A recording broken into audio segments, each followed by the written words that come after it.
Welcome to our channel easy and deep way. Continue करते हैं हम gender school and society subject में important MCQ की next series. तो इसके लिए आपको कंसेप्ट की नॉलेज होना बहुत जरूरी है, जिससे ये आपको क्वेश्चंस और भी अच्छे से समझ आएंगे। फिर भी मैं हर एक क्वेश्चन को कंसेप्ट से ही करवाऊंगी, ठीक है। देखते हैं पहला question.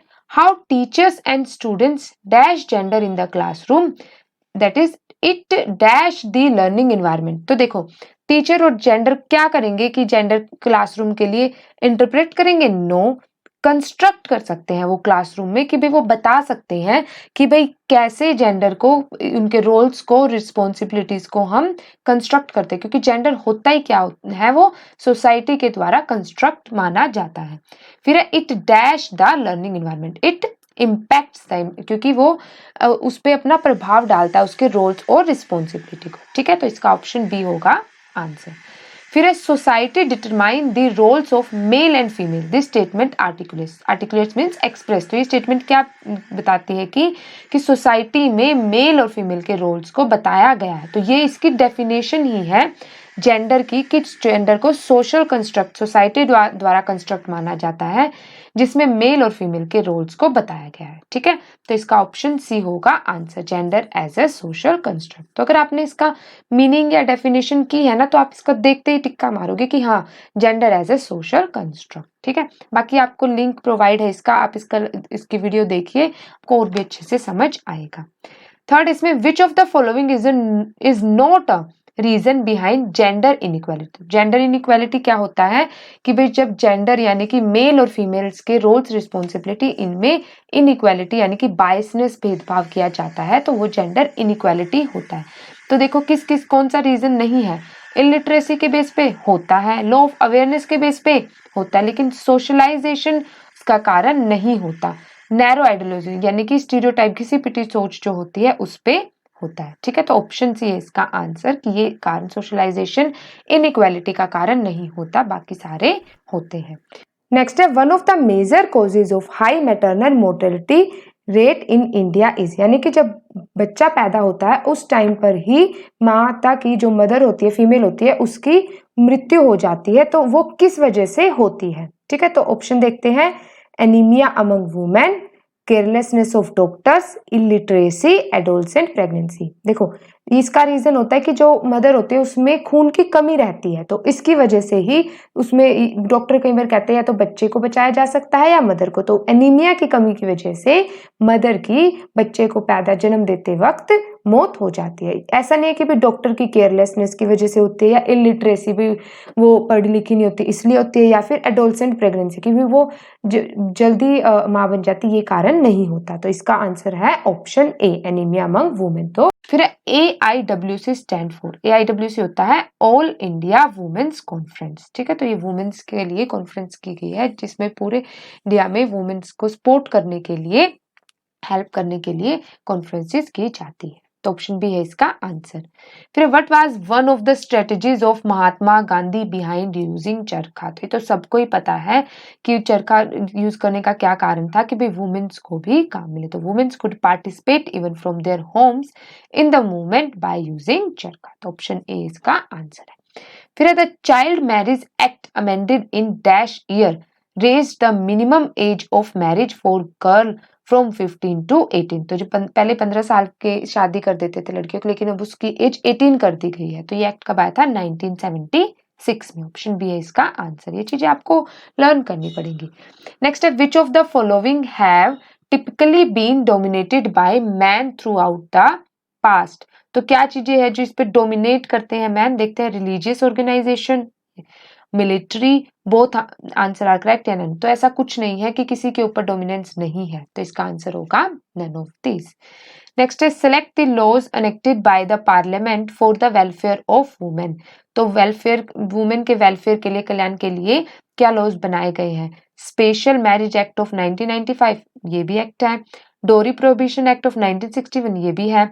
Equal remuneration act of 1976, ये भी है। तो ये सारे के सारे एक्ट हैं कि भाई बच्चों की मैरिज छोटी उम्र में नहीं होनी चाहिए, दहेज प्रथा बंद होनी चाहिए, और उनको इक्वल रेम्यूनरेशन यानी कि सैलरी, वेजेस पे मिलनी चाहिए। तो ऑप्शन डी है इसका आंसर। नेक्स्ट है, अ वुमेन और a man who believes in equal rights and opportunities for man and women. Select the correct option for the definition. तो इसमें कह रहा है कि वुमेन हो या मैन हो, जिसको इक्वल राइट्स और अपॉर्चुनिटी मिलने चाहिए दोनों को, तो इसको क्या बोलेंगे? फेमिनिस्ट बोलेंगे। ठीक है। पैट्रियार्की में तो क्या होता है जी, मेल को कंसिडर किया जाता है। कास्ट हायरार्की नहीं, ये कास्ट के बेसिस पे तो होता ही नहीं, और सोशल चेंज तो बिल्कुल भी नहीं होगा, तो इसमें फेमिनिस्ट आएगा। ठीक है। फिर है which of the following statement is true, तो देखते हैं। Women have the right to equal pay, बिल्कुल इक्वल पे इक्वल सैलरी का उनको राइट है। Women have the right to dignity and decency, बिल्कुल उनको डिग्निटी यानी कि आदर सम्मान का राइट है। Women have a right against the domestic violence, बिल्कुल जो घरेलू जो हिंसा होती है उसके प्रति उनको वो आवाज उठा सकते हैं, उसका अधिकार है। तो ऑल ऑफ दैम इसका आंसर होगा। फिर है व्हाट इज एथनिसिटी। एथनिसिटी होता है जातीयता, यानी कि जो जाति जो कास्ट से रिलेटेड जो उसमें ग्रुप होते हैं उसको एथनिसिटी में कंसिडर किया गया। देख लेते हैं।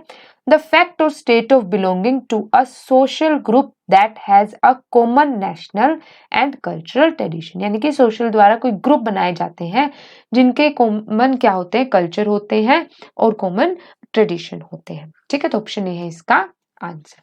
फिर है व्हाट इज रेसिज्म। रेसिज्म किसको बोलते हैं?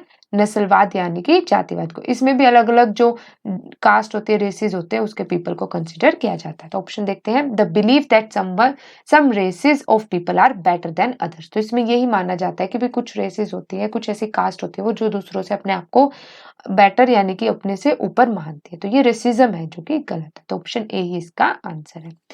फिर है अ hierarchical system in which culture, political and economic structure and are dominated by male isn't, तो वही जो मेल डोमिनेंस होगा तो उसको क्या बोलेंगे? ऑप्शन देखते हैं। Pluralist model, no. Patriarchy, yes. तो मेल डोमिनेंस पेट्रियार्की में होता है और फीमेल डोमिनेंस किस में होता है? मैट्रियार्की में होता है। ठीक है। तो ऑप्शन बी है इसका आंसर।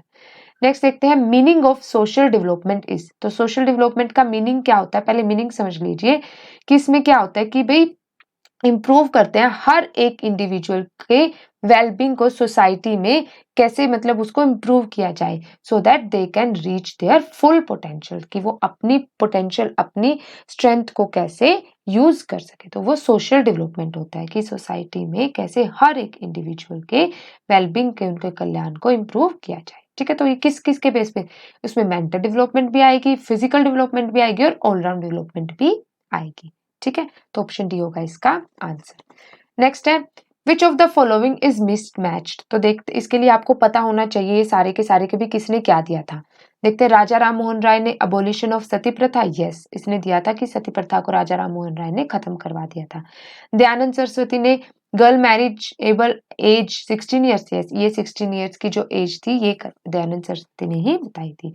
ईश्वर चंद्र विद्यासागर ने विडो रीमैरिज मूवमेंट यानी कि जो विधवा है उनकी दोबारा से शादी करवाने का मूवमेंट आंदोलन लगाया था, यस। ज्योतिबा फुले ने सेंट्रल हिंदू कॉलेज नो, ये गलत है। तो ऑप्शन डी होगा इसका आंसर। तो ये आपको पता होने चाहिए कि किसने क्या करवाया था। फिर है which of the following is not correct, फिर से देखते हैं कि कौन सा करेक्ट नहीं है। 6 is biological, 6 refers to physiological characteristics, 6 differences are universal, 6 determines gender। तो इसमें से करेक्ट क्या नहीं है कि जो सेक्स है वो जेंडर को बताता है। तो जेंडर की तो हमने डेफिनेशन ही क्या पढ़ी थी कि वो सोसाइटी द्वारा कंस्ट्रक्ट होते हैं जिसमें सिर्फ मेल और फीमेल के रोल्स रिस्पॉन्सिबिलिटी को बताया जाता है, उसमें उसको ये नहीं बताया जाता कि ये मेल है या फीमेल है। बाकी सेक्स बायोलॉजिकल भी होता है और फिजियोलॉजिकल कैरेक्टरिस्टिक्स भी होती है, भाई अलग अलग बॉयज की अलग होती है, गर्ल्स की अलग होती है और यूनिवर्सली ये अलग अलग डिफरेंसेस होते हैं। तो ऑप्शन डी है इसका आंसर। फिर 18th है इसमें which of the following is not a characteristic of patriarchy. देखो हर एक क्वेश्चन को वो घुमा घुमा के पूछ रहा है कि भाई अब देखो वैसे कैरेक्टरिस्टिक्स हमें पता होती है तो कोई और उठा के देगा कि कैरेक्टरिस्टिक कौन सी नहीं है। देख लेते हैं। Male power is at community level, क्या ये है? तो कम्युनिटी लेवल में मेल पावर देखी जाती है, ये पैट्रियार्की में आता है क्योंकि पैट्रियार्की मेल को ही कंसिडर करती है। तो female power is at family level, no female power नहीं होती, वो मैट्रियार्की में होती है। फिर women are concern with hearth and home, हाँ वुमेन को ये रिस्पेक्ट दी जाती है होम के अंदर। तो ऑप्शन बी उसकी कैरेक्टरिस्टिक्स नहीं है। सेकेंड लास्ट है referring to sexuality which of the following pair is mismatched. देख लेते हैं। बॉय प्लस बॉय मतलब बॉय दो बॉय अगर होंगे तो वो होमोसेक्सुअल यानी कि सेम सेक्स के माने जाएंगे। गर्ल प्लस गर्ल होंगी तो वो लेस्बियन माने जाएंगे। बॉय प्लस गर्ल या फिर बॉय स्ट्रेट या फिर गर्ल प्लस बॉय हेट्रोसेक्सुअल। तो बिल्कुल हेट्रोसेक्सुअल होते हैं, दो सेक्स हो गए तो अलग अलग, हेट्रो का मतलब होता है अलग, होमो का होता है same, girl plus girl lesbian. तो इसका आंसर होगा option C, boy plus girl या फिर बॉय कोई भी हो तो उसको स्ट्रेट बोलते हैं। ठीक है, लास्ट है इसमें मीनिंग ऑफ सोशलाइजेशन। तो सोशलाइज, देखो आंसर बिल्कुल डायरेक्ट ही पूछेगा वो कि भाई सोशलाइजेशन का मीनिंग बताइए, एथनिसिटी का मीनिंग बताइए, रेस्टिनेशन का, मतलब जो जो आपके टॉपिक है सिर्फ उनके मीनिंग, कैरेक्टरिस्टिक्स, मेरिट, डिमेरिट्स ऐसे ही आएंगे। तो अगर आपने कंसेप्ट कर लिए तो आप कोई भी क्वेश्चन कर लोगे। ठीक है, तो क्या होता है सोशलाइजेशन का meaning? Obey the rule of society, बिल्कुल हमने पढ़ा था। To fulfil the social needs, बिल्कुल। Member of society, yes. तो सारे के सारे ही इसके मीनिंग में आएंगे। ठीक है, तो आई होप ये सारे के सारे क्वेश्चंस आपको समझ आए होंगे। अगर समझ आए हैं तो प्लीज इसे अपने दोस्तों के साथ भी शेयर कीजिए, और नेक्स्ट वीडियो की नोटिफिकेशन के लिए हमारे चैनल को सब्सक्राइब भी जरूर कीजिए। और किसी भी डाउट के लिए आप हमें कमेंट्स कर सकते हैं और अपना फीडबैक भी जरूर दे सकते हैं। ठीक है, थैंक यू।